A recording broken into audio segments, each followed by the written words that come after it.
Hello everyone, magandang oras sa ating lahat. Welcome to my videos. Maraming salamat sa panonood at lalo na sa mga nag-subscribe.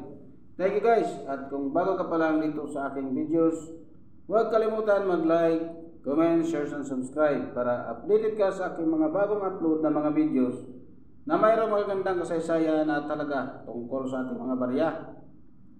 Guys, ito yung 100 won ng South Korea.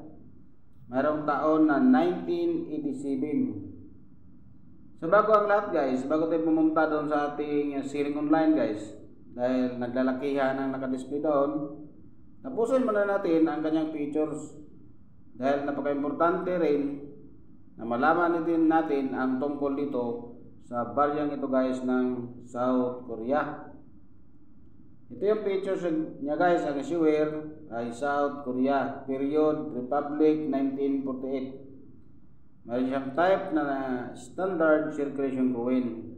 Ang taon, 1983 hanggang 2023. Kanyang value guys ay 100 won. So sa atin guys, sa Pilipinas, meron siyang 4 pesos and 26 centavos. Ang kanyang currency, New won. Merong 1962 ang kanyang date. Ang composition naman nito guys ay copper nickel. May 75% na copper, 25% na kanyang nickel. Ang timbang naman ay 5.42 grams at 24 mm ang kanyang diameter. So kanyang thickness 1.5 mm. Ang shape ay round. Ang technique, mild. Orientation niya ay coin alignment.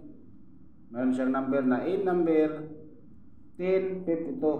At ang kanyang reference number naman ay KM number 35. Issue number is 81.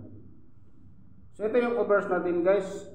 Nakaharap na si Admiral Ye San Sin, 1545 hanggang 1598. Siya ang tinatawag na Korea's national hero. Naka-fishing and the viewer, dividing the denomination. Meron ding script na script Hangul. Ang kanyang lettering naman ay South Korean words. Ang translation nito ay 100 won.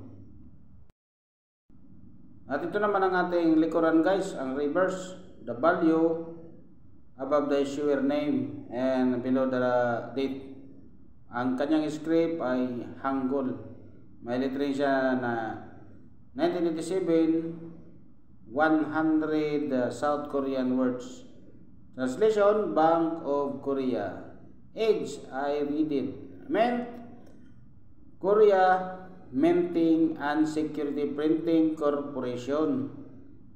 Daejeon, South Korea, 1951 ang kanyang date. Meron siyang comments dito guys. A few types are known of the obverse. Ang Day 1, all the details smaller and closer to the center.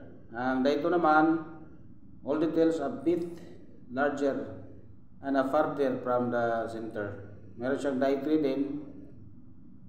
All details large and far from the center of the new font with thick horizontal strokes.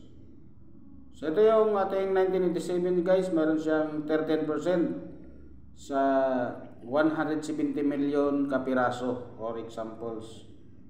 So meron siyang 15 pesos guys na very good. 19 pesos naman ang fine. 19 pesos din ang very fine. 25 pesos ang extra fine. So yun ang galing sa ating source of information guys sa innomista.com. At dito naman tayo sa EB guys, dahil nakadisplay rin ito ng 1,443 pesos. Ang ganitong coins ng South Korea. So kung meron kayo mga ganitong coins guys, ay pwede rin kayo mag-display doon sa ating Siring Online sa EB para makapaglagay kayo doon ng magandang presyo. So yun guys ang mga nakuha nating impormasyon tungkol dito guys sa ating South Korea na 100 won na coins. Maraming salamat sa panonood guys at God bless ating lahat.